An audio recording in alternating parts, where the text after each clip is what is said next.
Hi guys, how you doing? Senior Gaming here and I'm bringing you Diablo 4 with the best aspects for Summoner Necromancer.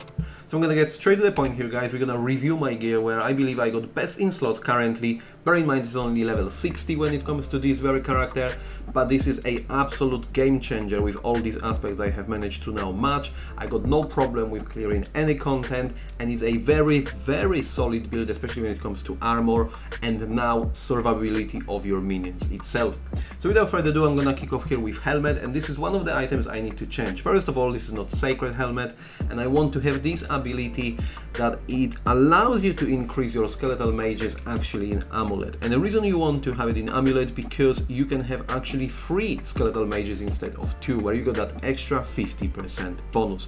So I'm looking for upgrade and obviously swap this round with my necklace.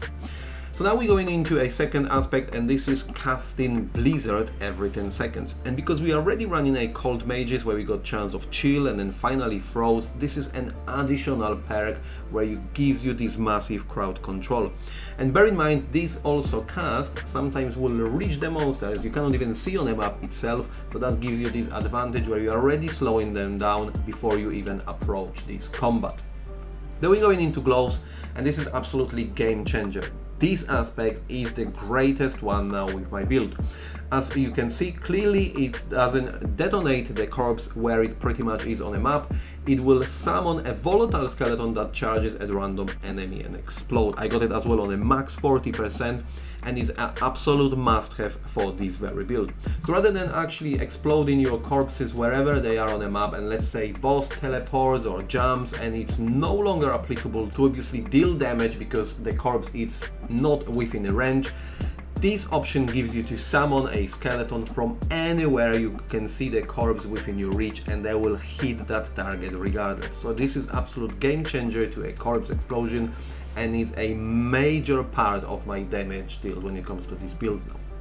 Then we're moving into the next one, and as you see here we are now adding a little bit of survivability to minions itself, so we're getting a 15% increased damage reduction. So actually obviously when you summon maximum amount of minions and then you can just focus on healing them as well and enhancing damage rather than just constantly looking into summoning because they are dying. So this aspect will definitely help you keep your minions alive longer. Now we're moving into the next one, and this is another increase of skeletals, and this time we're talking skeletal warriors, and obviously we increase it by number of 2. Then we move into jewelry, and this is where I mentioned I want to swap necklace with the helmet. So in here we will be landing these 3 skeletal mages, and I want this skill then to be moved onto my helmet. And actually I had to adjust a little bit of gameplay because you actually need to stand still to get this extra bonus, and it's only 13.5%. Now obviously it would be great to be 15, but you are more than you can think in a situation where you can stand still and increase this damage. So I can also demonstrate that on a very quick example. So as you see, currently my attack power is 4500, and if I just move slightly it drops to 34, but just immediately few seconds after goes back to that number. And often in a trash monsters or the dungeon where you got a lot of doors to go through, you'll be standing outside the area and let your summons plus corpse explosion and everything else you do to deal the damage. So you are actually standing still most of the time in the game. So this is a great addition to boost this overall damage. And obviously your attack power then represents how much your minions and everything else you deal damage with.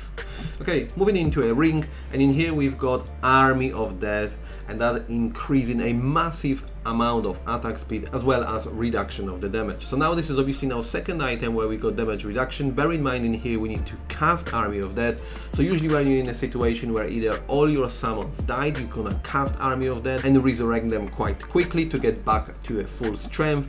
And in here you're talking this 90% reduction damage. So this is no brainer, especially in a boss fight. If you cast this skill, you get an additional, obviously, a volatile skeletons, which are just scattered everywhere on the map dealing damage, plus you boosting massively attack speed plus damage reduction. So this is a great perk, and it will highly benefit this very build. And then another ring, this time obviously will increase our attack speed for 3 seconds. And again, this will trigger every single time you damage enemies, and you damage enemies all the time. So this gives you additional damage output through attack speed. And then finally, when it comes to weapon itself, you actually want to go for a two-hander here, and if you do so, you're gonna have actually 100% bonus to this very aspect, and this is absolute game changer as well. So as you see, your skeleton gain will increase a damage when alive up to 60%, and as you see, I've got it obviously on a max percentage as well. And because of the items we have showed you already here with this additional aspect of damage reduction, as well as we got here additional damage reduction when casting Army of Death, your minions should be now more durable than ever. And obviously all you need to do is just constantly raise skeleton past your max cap where you can heal them and boost damage itself, which meaning you are getting 60% at all times. So let's see all of these aspects now in action.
So that will be it, guys. Thank you very much for watching, and as always, I'll see you next time.